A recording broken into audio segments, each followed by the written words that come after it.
saudaraku, selamat hari Minggu, selamat bertemu lagi masih dalam suasana ibadah online bersama Gereja Baptis Indonesia Gloria Kayen.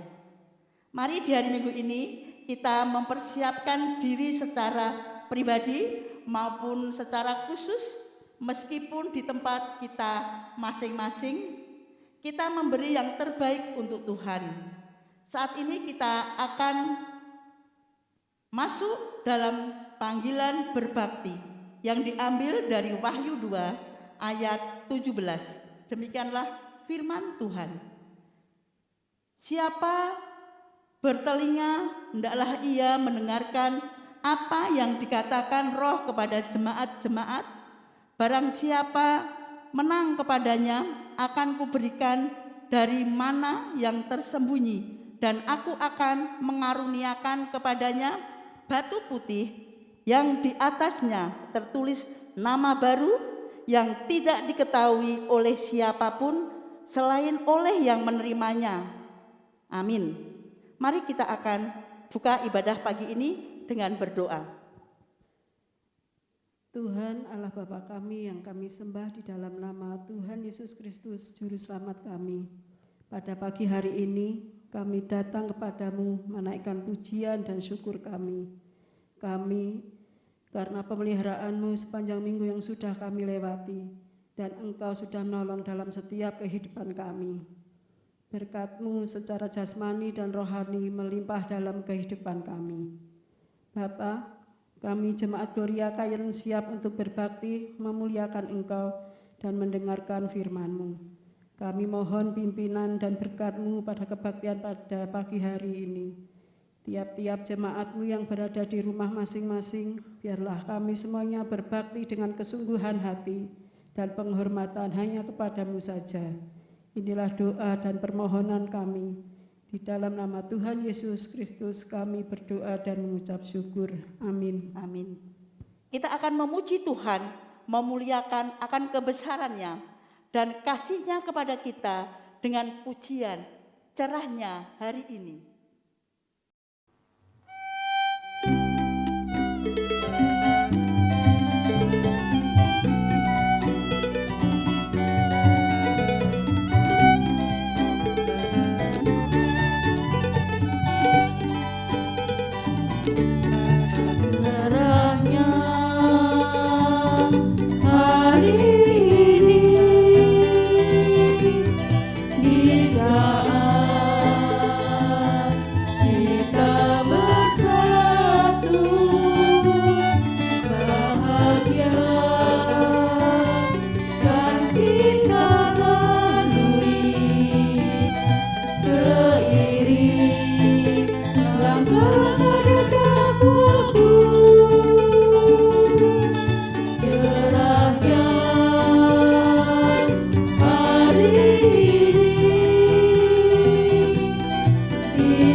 Pembacaan Alkitab diambil dari Amsal 12 ayat 17 sampai dengan 28.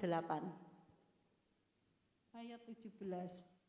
Siapa mengatakan kebenaran, menyatakan apa yang adil, tetapi saksi dusta menyatakan tipu daya. Ada orang yang lancang mulutnya seperti tikaman pedang, tetapi lidah orang bijak mendatangkan kesembuhan. Bibir yang mengatakan kebenaran tetap untuk selama-lamanya, tetapi lidah dusta hanya untuk sekejap mata. Tipu daya ada di dalam hati orang yang merencanakan kejahatan, tetapi orang yang menasihatkan kesejahteraan mendapat sukacita. Ayat 21, orang benar tidak akan ditimpa oleh bencana apapun, tetapi orang fasik akan senantiasa celaka. Ayat 22, orang yang dusta bibirnya adalah kekejian bagi Tuhan, tetapi orang yang berlaku setia dikenannya. Ayat 23, orang yang bijak menyembunyikan pengetahuannya, tetapi hati orang bebal menyeru-nyerukan kebodohan. Ayat 24, tangan orang rajin memegang kekuasaan, tetapi kemalasan mengakibatkan kerja paksa. Ayat 25, kekhawatiran dalam hati membungkukkan orang, tetapi perkataan yang baik menggembirakan dia. Ayat 26, orang benar mendapat tempat penggembalaannya, tetapi jalan orang fasik menyesatkan mereka sendiri. Ayat 27, orang malas tidak akan menangkap buruannya, tetapi orang rajin akan memperoleh harta yang berharga. Ayat 28, di jalan kebenaran terdapat hidup, tetapi jalan kemurtatan menuju maut. Amin.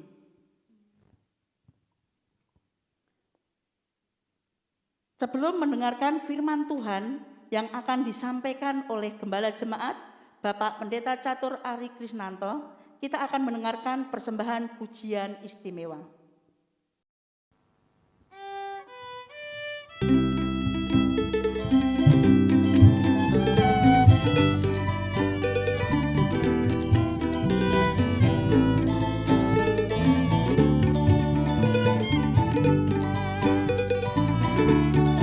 Gembala baik bersuling nan merdu, membimbing aku ada air tenang, dan membaringkan aku berteduh di padang rumput hijau berkenan. Oh gembalaku, itu Tuhanku, membuat aku tentram hening, mengalir dalam sungai kasih-Ku, kuasa damai terlang bening.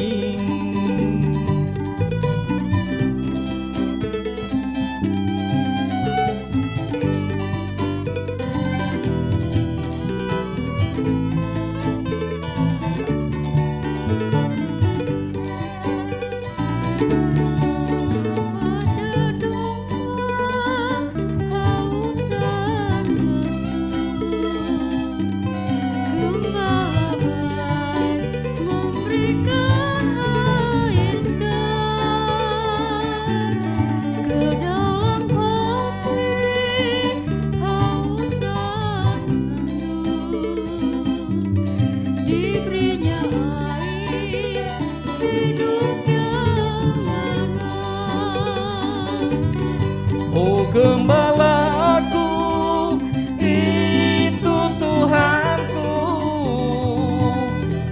membuat aku tentram hening, mengalir dalam sungai kasih-Ku, kuasa damai terlang bening. Oh gembalaku, itu Tuhanku, membuat aku tentram hening, mengalir dalam sungai kasih-Ku, kuasa damai terlang bening, mengalir dalam sungai kasih-Ku, kuasa damai terlang bening.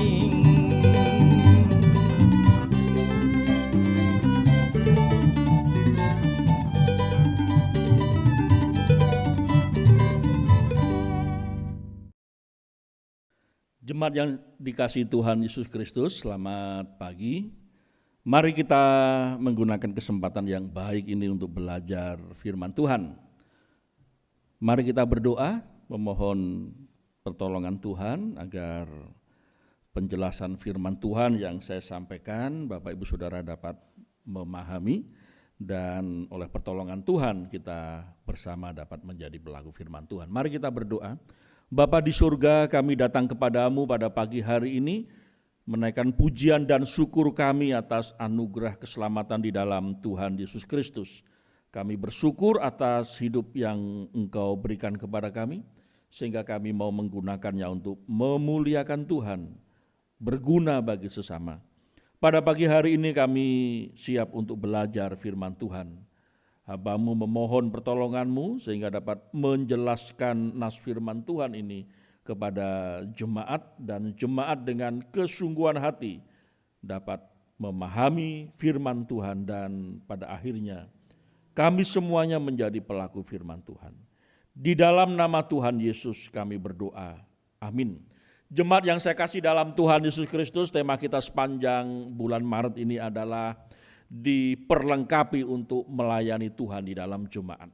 Tentu ini satu tekad bagi kita semuanya, dalam keadaan apapun kita tetap semangat untuk melayani pekerjaan Tuhan di dalam jemaat. Nas firman Tuhan dari kitab Ibrani pasal 13 ayat 18 sampai 25 yang akan mendasari khotbah pada pagi hari ini. Demikianlah firman Tuhan, berdoalah terus untuk kami, sebab kami yakin bahwa hati nurani kami adalah baik, karena di dalam segala hal kami menginginkan suatu hidup yang baik. Dan secara khusus aku menasihatkan kamu, agar kamu melakukannya supaya aku lebih lekas dikembalikan kepada kamu.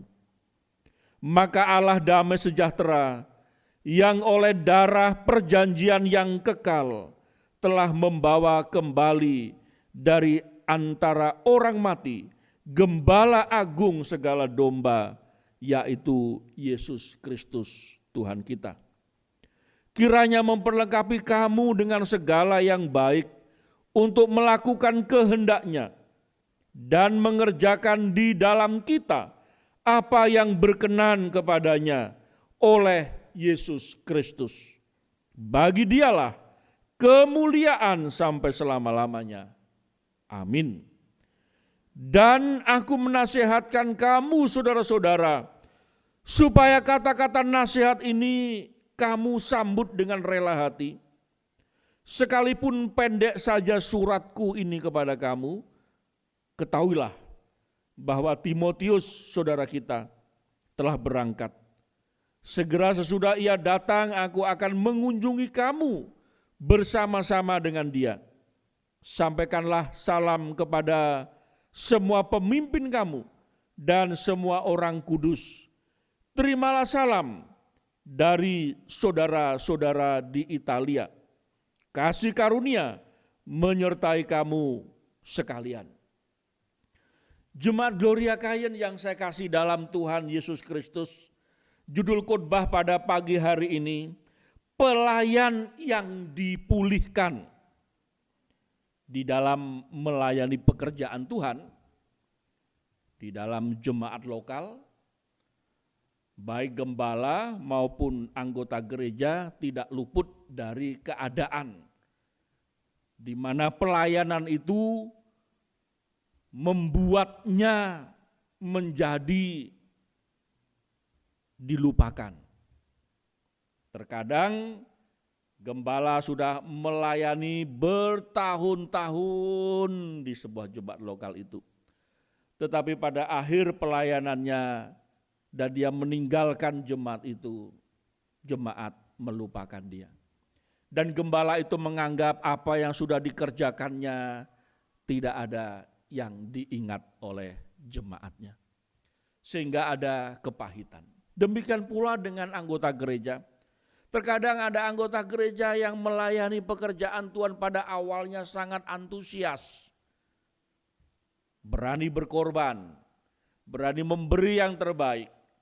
Tetapi di kemudian hari ada kekecewaan, di kemudian hari melanda dalam hidupnya, tidak bergairah lagi untuk melayani. Jadi di dalam melayani pekerjaan Tuhan yang seharusnya kita melayani Tuhan itu selalu ada sukacita.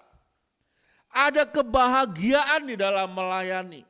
Dan bahkan janji penyertaan dan berkat Tuhan itu dapat kita alami.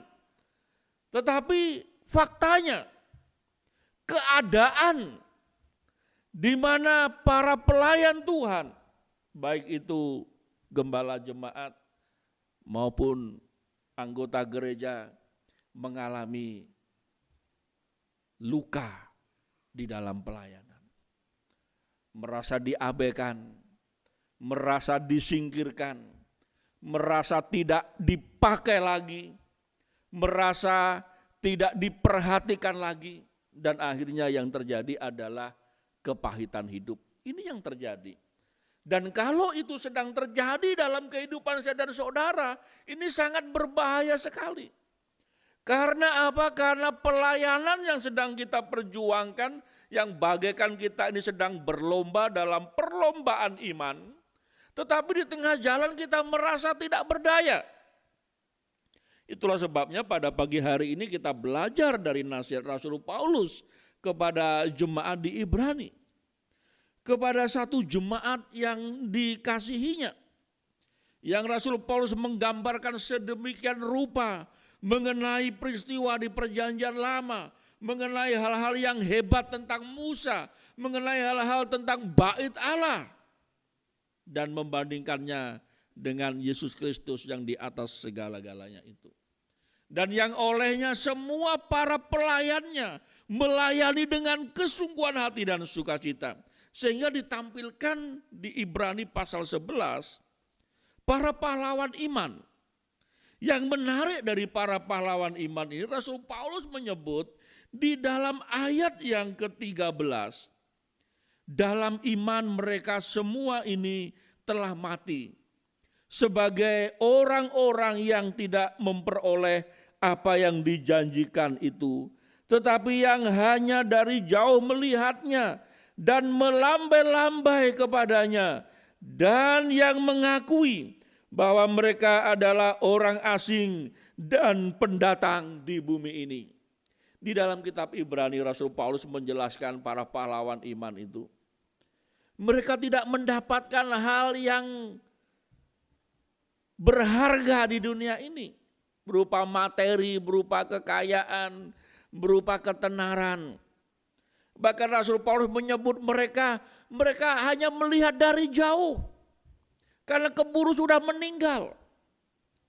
Tetapi mereka mempunyai iman yang teguh, mempunyai satu pengharapan bahwa di dalam perlombaan iman yang sedang dan yang sudah mereka jalani, Tuhan tidak pernah mengecewakannya. Dan bahkan para pahlawan iman itu berkata bahwa mereka merasa sudah cukup dengan diberi kesempatan berjuang saja sudah cukup. Diberi kesempatan untuk melayani Tuhan dengan iman mereka, mereka sudah merasa cukup. Meskipun tidak mendapatkan seperti yang dunia bisa perlihatkan. Jemaat yang dikasihi Tuhan, itulah sebabnya di Ibrani pasal 12 itu dikatakan bahwa dalam perlombaan iman itu kita menanggalkan beban dan dosa. Sehingga pada saat kita sedang mengerjakan tugas pelayanan kita menjadi pelayan-pelayan Tuhan yang tidak mudah merasa bahwa kita diabaikan. Yang tidak mudah merasa bahwa kita sudah tidak dipakai lagi, bahwa kita sudah disingkirkan. Tetapi sebagai pelayan Tuhan, kita bisa berkata bahwa aku hanya bisa melihat dari jauh saja, sudah senang. Karena aku sudah dapat menyelesaikan satu tugas pelayanan ini. Jemaat yang dikasihi Tuhan, kitab Ibrani ini ditulis oleh Rasul Paulus. Dan kita percaya bahwa ada bukti secara internal yang disebutkan di ayat yang ke-22, kemudian 23 di pasal yang ke-13 ini. Rasul Paulus menyebut Timotius, jelas kalau bukan Paulus siapa yang bisa mengenal Timotius sedemikian dalamnya. Bahwa Timotius disebut sebagai saudara kita. Di kitab yang lain Paulus menyebut sebagai anakku yang kekasih, anak rohaninya. Kemudian Paulus yang pernah ke Italia, jelas dialah yang menulis. Jemaat mula-mula kalau bukan rasul yang menulis, mereka enggak akan terima itu sebagai kitab suci, sebagai firman Tuhan. Jadi kita sebagai jemaat Tuhan mengaminkan inilah firman Tuhan yang ditulis oleh Rasul Paulus. Dan kita bersyukur atas nasihat firman Tuhan, atas Yesus Kristus yang lebih utama dibanding yang lainnya, sehingga kita bisa menaruh pengharapan kita kepada Dia. Nah, pada pagi hari ini Bapak Ibu Saudara yang dikasihi Tuhan, berkaitan dengan pelayan yang dipulihkan. Memang ini menjadi satu pergumulan sepanjang gereja itu berada. Di mana ada pelayanan, disitulah terkadang kita mengalami kedukaan. Di mana kita aktif dalam melayani pekerjaan Tuhan, kita kadang-kadang merasa tidak dipedulikan lagi. Dan itu bisa menyebabkan akar pahit, menyebabkan kekecewaan. Kan terkadang kita mendengar ya, ada keluhan, wah saya enggak dipakai lagi, saya sudah tidak pernah diajak lagi. Sehingga orang atau anggota gereja bisa mundur. Padahal tidak demikian. Padahal tugas tanggung jawab pelayanan saya dan saudara ini, Bapak Ibu Saudara yang dikasihi Tuhan, itu sampai Tuhan panggil kita, kita masih tetap harusnya kita melayani Tuhan. Sedangkan hal-hal yang bisa menyebabkan kecewa, disakiti, bahkan merasa tidak dipakai lagi, itu abaikan saja. Kita kembali seperti yang dikatakan Rasul Paulus di pasal yang ke-12 di kitab Ibrani, bahwa kita sedang mengikuti satu perlombaan iman yang seharusnya kita menanggalkan beban dan dosa. Akar pahit itu kan beban, ya. Apalagi perasaan itu beban itu ya. Perasaan yang tidak dipakai lah, perasaan yang disingkirkan lah, perasaan kecewa, macam-macam. Sehingga orang bisa bikin alasan, aku tidak mau melayani lagi. Tetapi pada pagi hari ini, kita mau menjadi pelayan Tuhan yang dipulihkan. Sehingga kita mempunyai cara pandang yang baru. Sehingga kita mempunyai satu semangat yang baru. Bahwa inilah kesempatan yang Tuhan berikan. Dan kita menggunakan sebaik-baiknya. Berkaitan dengan para pelayan Tuhan yang mengalami kedukaan, yang mengalami apa yang diharapkan tidak sesuai dengan kenyataannya. Kita lihat contoh Yunus ketika dia keluar dari perut ikan itu ya. Saudara bisa bayangkan itu mungkin seperti monster yang berjalan di kota Niniwe. Sehingga pada saat dia berkhotbah itu semua orang menjadi bertobat. Dari raja sampai ternak mereka mengumumkan puasa. Bayangkan pertobatan yang terjadi di Niniwe. Apakah Yunus bahagia? Yunus kemudian menjauh dari kota itu. Dia bangun pondok, lalu atas perkenan Tuhan tumbuh pohon jarak menaungi dia. Dan dia sebenarnya di pondok itu dia ingin melihat kapan ya Tuhan menghancurkan Niniwe. Wah, ini kan ada ketidakbahagiaan dalam pelayanannya.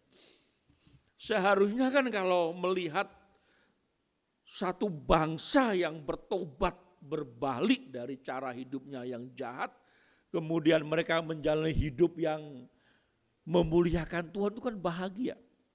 Nah, jadi rupanya Yunus mengalami seperti itu. Dan perasaan yang dialami Yunus itu akhirnya membuat dia kecewa. Dan yang terparah itu dia katakan apa? Lebih baik aku mati saja. Wah, kalau sudah ungkapan lebih baik aku mati saja, ini beban hidup sudah sangat berat sekali. Nah, jemaat yang dikasihi Tuhan, kita lihat contoh lagi Elia. Elia luar biasa habis mengalahkan nabi-nabi Baal. Lalu dia dengar berita bahwa Isabel akan bunuh dia, lalu dia lari. Dan akhirnya dia tertidur di dalam gua ya. Dan sama keluhannya ya. Tuhan, bukankah aku ini sudah melakukan satu pelayanan yang hebat, tetapi mengapa hanya ancaman dari Isabel saja aku menjadi ketakutan seperti ini. Dan akhirnya dia tertidur. Dan dia bangun. Dan ada malaikat yang sediakan roti sama air dalam kendi itu. Makan dan minumlah ya, supaya kamu kuat. Dan apa yang terjadi? Keluhan Elia, lebih baik aku mati saja. Nah, jemaat yang dikasihi Tuhan, ketika anggota gereja menyaksikan gembala sidang yang mengalami keadaan seperti itu, apakah ada hati yang mengasihi bagi jemaat untuk menolong gembala sidangnya supaya dia bisa bangkit, supaya dia bisa pulih, supaya dia bisa melihat optimis dari pelayanannya itu? Kalau sampai sudah berkata lebih baik aku mati saja ya, padahal belum waktunya ya, kecuali kalau dia sudah sakit-sakitan, sudah tidak berdaya lagi, ya wajarlah kalau itu kelelahan ya. Lebih baik Tuhan panggil. Tapi kan itu dengan sikap yang terhormat begitu ya. Karena sudah semua dikerjakan, pengobatan sudah dilakukan, tapi akhirnya tidak berdaya, ya lebih baik Tuhan panggil. Tapi kalau masih dalam jaya-jayanya pelayanannya, masih sehat, masih bagus pelayanannya, lalu dia berkata lebih baik aku mati saja. Wah, ini ada sesuatu yang harus ditolong dari pelayan Tuhan seperti itu. Lalu kita lihat contoh lagi dalam perjanjian baru. Wah, ini yang luar biasa. Saudara tahu Stefanus. Stefanus itu mengkhotbahkan firman Tuhan luar biasa sekali. Sampai wajahnya itu bercahaya. Orang menyaksikan dia begitu hikmat yang dari surga itu didengarnya, dan mereka orang-orang sekitar itu menjadi marah atas khotbah Stefanus. Apa yang dilakukan mereka? Stefanus itu dibawa lalu ditaruh di luar kota dan dilempari dengan batu. Bukankah Stefanus seharusnya mendapatkan perlakuan yang baik? Pelayanannya sudah memberitahukan firman Tuhan, menjelaskan firman Tuhan. Tapi akhirnya dia dirajam batu. Dan apa yang dilakukan oleh Stefanus? Stefanus berkata, ya Tuhan ampunilah mereka. Ya. Jadi dia bukan berkata lebih baik aku mati saja, enggak. Tapi ini ada sikap yang hebat ini. Dia berkata, ya Tuhan ampunilah mereka sebab mereka tidak tahu apa yang mereka lakukan. Dan di sisi yang lain ada Saulus ya, yang pegang baju dia. Dan yang kemudian Paulus itu menjadi pelayan Tuhan yang sangat berpengaruh di dalam kekristenan. Kita lihat contoh Paulus dan Silas ketika ada di penjara Filipi. Tidak berdaya, dia melayani di Filipi, orang senang pelayanan dia. Tapi ada orang-orang yang gak senang pelayanan dia sehingga dia dilaporkan ya. Dan dia ditangkap dan dimasukkan dalam penjara. Dalam keadaan yang terpasung, dalam keadaan tidak berdaya itu apa dilakukan? Apakah dia berkata lebih baik aku mati saja, tidak usah penginjilan lagi, tidak usah membangun jemaat lagi? Rupanya Paulus dan Silas malam itu menyanyikan puji-pujian kepada Tuhan. Bapak, Ibu dan Saudara sekalian, pelayan Tuhan yang dipulihkan ini memang diperlukan. Kenapa? Karena kalau kita sudah merasa gagal, sudah merasa tak berdaya, apalagi kita melayani Tuhan di awal-awal sangat luar biasa, tetapi pada akhirnya kita kecewa atau dikecewakan, disakiti, atau diabaikan, lalu ada kepahitan dalam hatinya, bahwa tidak usah pelayanan lagi.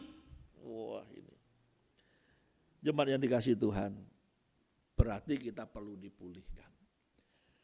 Kita perlu mengalami kelegaan dalam melayani Tuhan di dalam jemaat. Sebab kalau kita melayani Tuhan tapi tidak di dalam jemaat, ya pelayanan pribadi tidak akan ada gesekan.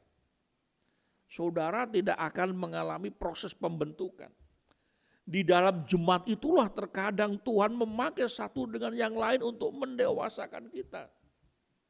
Asalkan itu tidak berbuat dosa loh ya. Ingat, pelayanan kita ketika diproses Tuhan itu bagian dari Tuhan mendewasakan. Ingat, bukan karena kita berbuat dosa, karena kita melayani dengan kesungguhan hati. Sehingga kita perlu bersikap seperti Stefanus atau Paulus dan Silas. Sehingga kita menjadi pelayan-pelayan Tuhan yang terus menyenangkan hati Tuhan, memberkati jemaat. Ada kepahitan, ada kedukaan, ada merasa tidak dipakai lagi, itu abaikan saja. Karena perasaan itu kan tidak selalu benar ya. Karena perasaan itu. Kenyataannya kan enggak seperti itu. Para gembala juga demikian, sampai para gembala itu memendam dalam hatinya sehingga dia sakit-sakitan terus ya. Rupanya ada sesuatu yang tidak sesuai dengan keinginannya. Cuman yang dikasih Tuhan Yesus Kristus. Berdasarkan Ibrani pasal 13, ayat 18 sampai 25 ini kita akan belajar bagaimana kita menjadi pelayan Tuhan yang dipulihkan. Pelayan Tuhan yang dipulihkan, yang pertama, menjaga hati nurani agar tetap baik. Ayat 18 berkata, berdoalah terus untuk kami, sebab kami yakin bahwa hati nurani kami adalah baik, karena di dalam segala hal kami menginginkan suatu hidup yang baik. Rasul Paulus membuktikan pelayanannya. Banyak penderitaan yang dialami, dan bahkan di akhir hidupnya dia tinggal di rumah yang disewanya sendiri sebelum menghadapi penghukuman di kota Roma. Tetapi di rumah yang dikontrak itu banyak orang yang datang kepada dia dan Injil disampaikan sehingga orang menjadi diselamatkan Tuhan. Kalau Paulus menjadi orang yang mengalami kepahitan dalam hidupnya, dalam keadaan yang di penjara, meskipun penjara rumah, dia akan gak mau terima orang, gak mau melayani, karena sudah banyak disakiti. Tetapi Paulus dengan sukacita menerima semua orang, karena dalam kerinduan hidupnya, dalam hati nuraninya, yang dia kerjakan ini agar orang lain diselamatkan. Agar melalui pelayanannya orang lain bisa kenal Tuhan Yesus. Ini yang terpenting. Itulah sebabnya para pelayan Tuhan, baik gembala maupun anggota gereja, kalau kita mau menjadi pelayan yang dipulihkan, kalau kita mau menjadi pelayan yang tidak terkungkung dengan kepahitan hidup, dan bahkan sampai berkata, kalau demikian aku gak mau melayani lagi. Kita perlu menjaga hati nurani kita agar tetap baik. Sebab kalau hati nurani baik, segala yang diinginkan baik, yang terjadi dalam pelayanannya adalah semua untuk kebaikan. Bagaimana Timotius menggembalakan di kota Efesus? Apakah tidak ada tantangan? Oh, banyak sekali. Bahkan tantangannya itu adalah para guru-guru palsu yang dengan dongeng mereka, yang dengan cerita isapan jempol mereka, dengan cerita tahayul mereka mencoba mempengaruhi jemaat. Tantangannya lebih berat itu. Di satu sisi Timotius memberitakan firman, di sisi yang lain para pengajar palsu itu tanpa lelah mereka memancarkan, menyebarkan pengajarannya. Itu sebabnya Timotius tetap mengawasi dirinya, menjaga hatinya, supaya pelayanannya ini menjadi pelayanan yang indah. Nah, jemaat yang dikasihi Tuhan, di dalam ayat 18 ini Paulus mendorong orang-orang Kristen, mendorong jemaat berdoalah terus untuk kami, supaya hati nurani kami murni. Terkadang gembala jemaat terjebak dengan perasaan. Kalau di jemaat ini perasaannya tidak bagus untuk melayani, dia berpikir kalau di jemaat sana mungkin lebih bagus ya. Itu perasaan ya, tidak sesuai kenyataan. Tetapi yang terpenting adalah jaga hati. Jaga hati nurani agar tetap baik, bahkan sampai mengajak jemaat, ayo doakan kami. Doakan kami bukan berlimpah materi, bukan. Berdoa supaya hati nurani ini baik. Dan bukankah ini sesuatu yang indah? Sehingga pelayanan kita membuahkan buah pelayanan yang memberkati. Yang didasari dari yang baik, maka menghasilkan yang baik. Sebab kalau kita mereka-rekakan yang jahat, Bapak Ibu Saudara dikasihi Tuhan, dengan dibungkus dengan pelayanan, enggak jadi. Sudah dirancang sedemikian rupa, tetapi itu timbul dari niat yang jahat. Apakah Tuhan akan memberkati pelayanan kita? Oh enggak. Tuhan tidak akan memberkati. Rasul Paulus sendiri menyaksikan Demas telah meninggalkan aku. Demas telah mencintai dunia. Nah ujung-ujungnya itu. Kalau segala sesuatu yang dirancang itu untuk tujuan hanya untuk kepentingan diri sendiri. Bukan untuk kebaikan jemaat. Hanya untuk mencari panggungnya sendiri. Bukan untuk memuliakan Tuhan. Yang terjadi adalah lama-lama kita akan mengalami kekecewaan. Kekecewaan itu terjadi kalau yang diinginkan tidak tercapai. Tetapi kalau hati nuraninya baik, segala sesuatu yang dipikirkannya baik, yang didoakannya baik, itu akan menjadikan semua yang kita kerjakan Tuhan memberkati. Bagaimana Titus di Kreta. Di Kreta lebih kejam lagi itu. Dasar orang Kreta apa?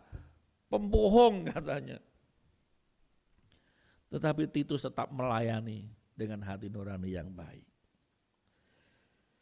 Yang kedua, ayat 20 dan 21 firman Tuhan berkata, maka Allah damai sejahtera yang oleh darah perjanjian yang kekal telah membawa kembali dari antara orang mati Gembala agung segala domba, yaitu Yesus Tuhan kita.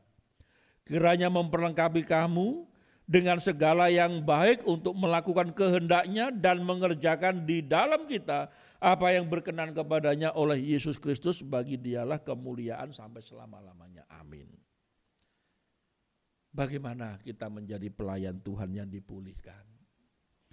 Pelayan Tuhan yang dipulihkan setelah menjaga hati nuraninya agar tetap baik. Karena dengan hati nurani yang baik itu kita melayani dengan sukacita. Pada akhirnya kita dikecewakan, kita disakiti, tidak jadi soal. Karena apa? Yang kita inginkan yang baik. Yang kedua, jagalah dirimu dan sesama pelayanmu. Dan sesama pelayan. Diilustrasikan ada tentara yang sedang tertembak. Ada prajurit yang sedang tertembak. Lalu temannya membawa dia supaya dia tidak meninggal. Jadi dia ditembak, kan masih bisa menggunakan pistolnya. Selagi dia digendong, dia juga menjaga temannya. Jangan sampai musuh menembak dia, dia tembak terus musuhnya.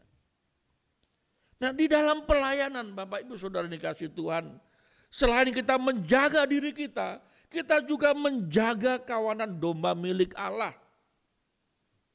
1 Petrus pasal 5 ayat 1 sampai 4.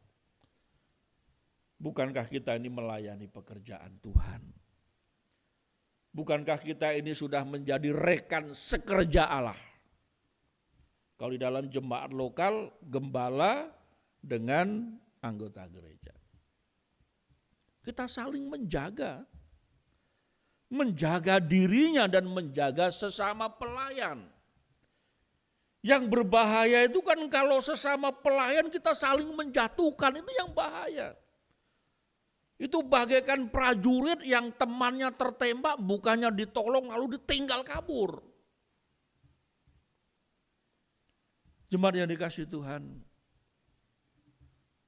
kalau ada pelayan-pelayan Tuhan yang sedang mengalami kepahitan, sedang mengalami keputusasaan, bahkan terucap dalam perkataannya bahwa aku tidak mau lagi kenal pelayanan, gak mau lagi kenal gereja, gak mau kenal Tuhan lagi. Sangat menderita. Maka kita harus menjaga dia. Kita menolong dia. Supaya dia jangan sampai terhilang seperti Demas. Lalu mencintai dunia dan meninggalkan Tuhan. Kita harus menjadi pelayan Tuhan yang dipulihkan. Itulah sebabnya Rasul Paulus selalu menginstruksikan kepada Timotius, jagalah dirimu. Jagalah kawanan domba Allah yang dipercayakan kepadamu. Bukan latihan fisik saja yang berguna, tetapi hal yang rohani juga kamu harus mempertajam. Bagaikan seorang murid yang selalu mempertajam pendengarannya di waktu pagi dengan nasihat firman Tuhan. Seperti murid yang selalu mempertajam perkataannya dengan perkataan yang memberkati. Kan habis diajar dia terima banyak informasi, lalu gantian dia mengajar. Yang ketiga, pelayan yang dipulihkan.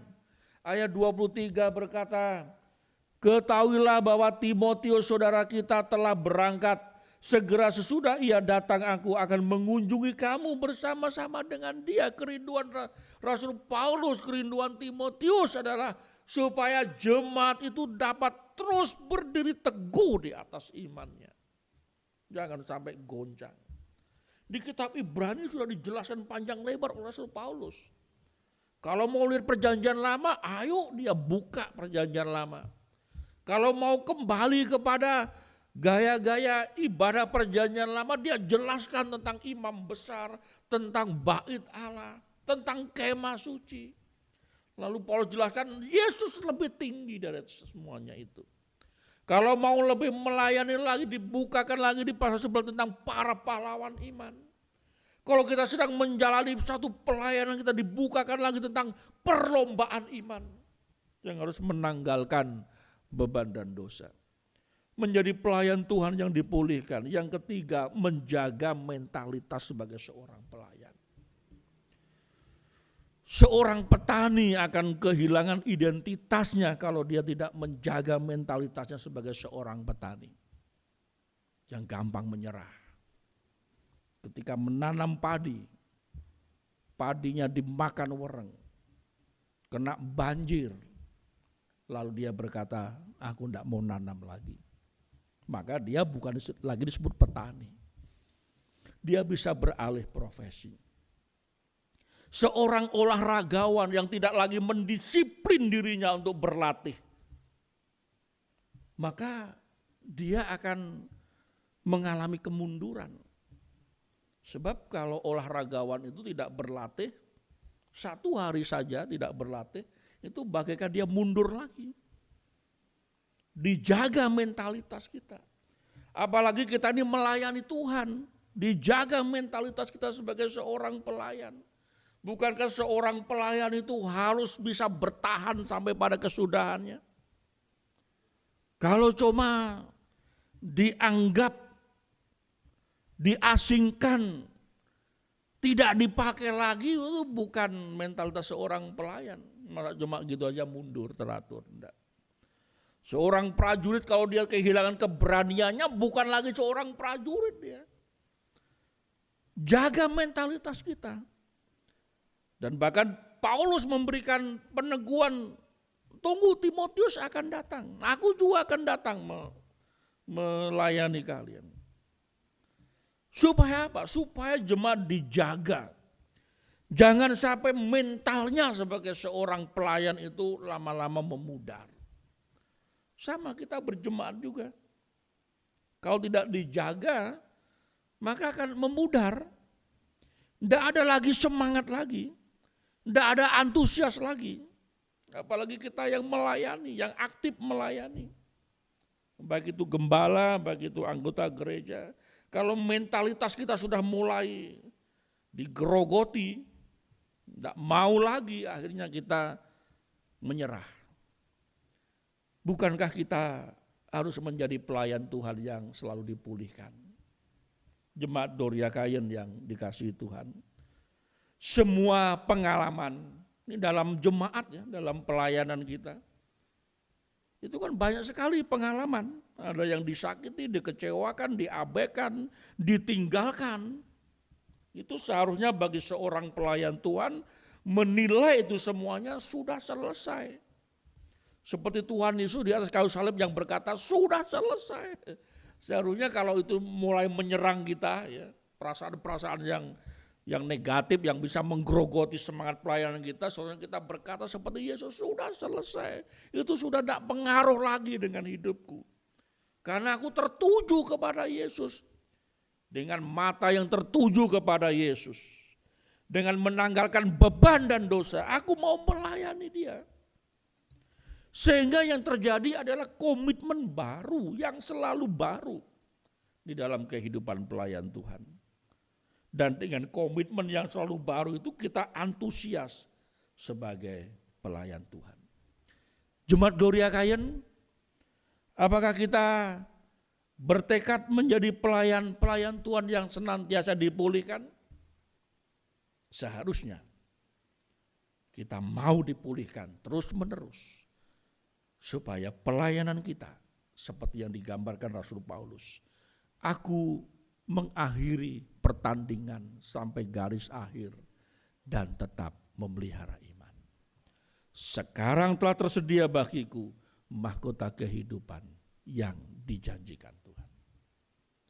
Jemaat Doria Kayen, kiranya kita semuanya menjadi para pelayan Tuhan yang dipulihkan untuk melayani lebih baik lagi. Tuhan memberkati. Mari kita berdoa. Bapa di surga, penjelasan firman-Mu sudah kami dengarkan dan bagian kami adalah melakukan firman-Mu dengan kesungguhan hati kami. Terpujilah nama-Mu Bapa, kami bersyukur untuk firman-Mu yang sudah kami dengarkan. Di dalam nama Tuhan Yesus kami berdoa. Amin. Demikianlah firman Tuhan. Untuk merespon firman Tuhan, kita akan pujikan nyanyian pujian nomor 227, Ku Ikut Tuhanku.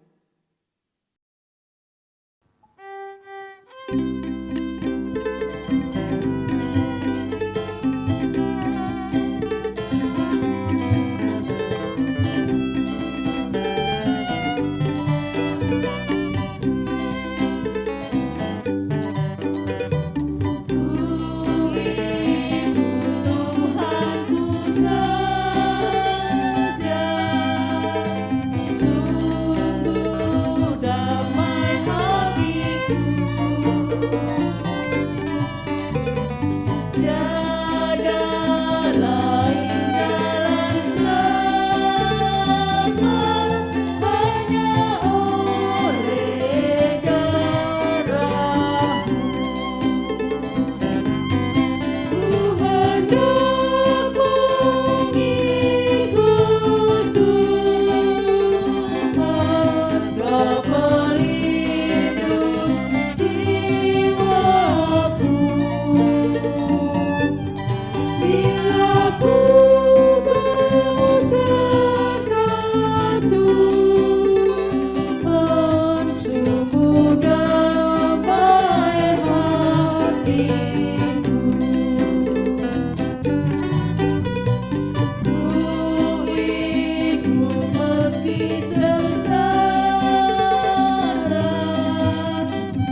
Doa penutup dan doa berkat oleh Gembala Jemaat.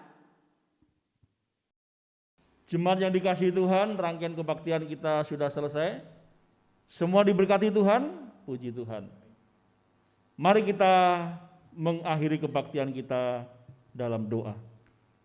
Bapa di surga, kami bersyukur rangkaian kebaktian kami sudah selesai dan kami semuanya diberkati melalui kebaktian pada pagi hari ini. Dan saatnya kami siap untuk menjalani kehidupan sepanjang minggu yang akan datang. Kami siap menjalaninya dengan penuh sukacita, dengan semangat, dan dengan satu keyakinan Tuhan memelihara dan memberkati kami. Ya Bapa, hamba-Mu memohon Engkau memberkati seluruh warga jemaat Doria Kayen dengan kesehatan, dengan hikmat, dengan sikap hidup yang mengasihi Tuhan, dengan hidup yang memuliakan Tuhan serta berguna bagi sesama.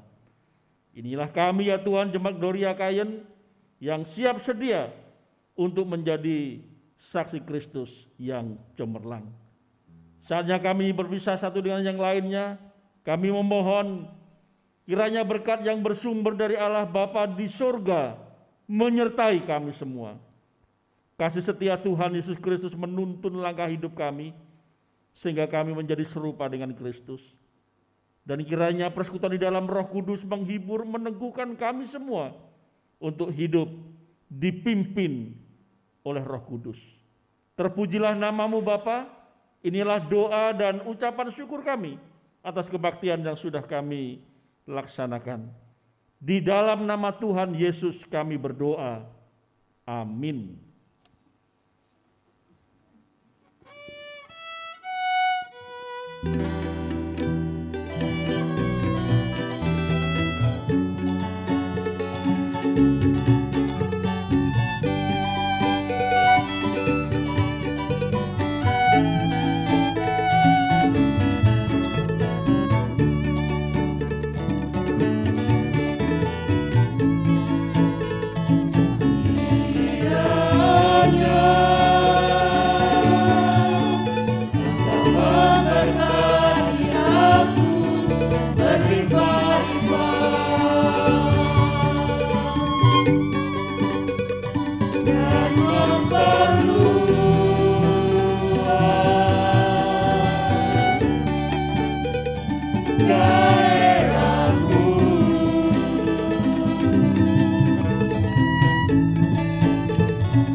Yang dikasihi Tuhan, selamat hari Minggu, dan kita percaya Tuhan memelihara dan memberkati kita semua.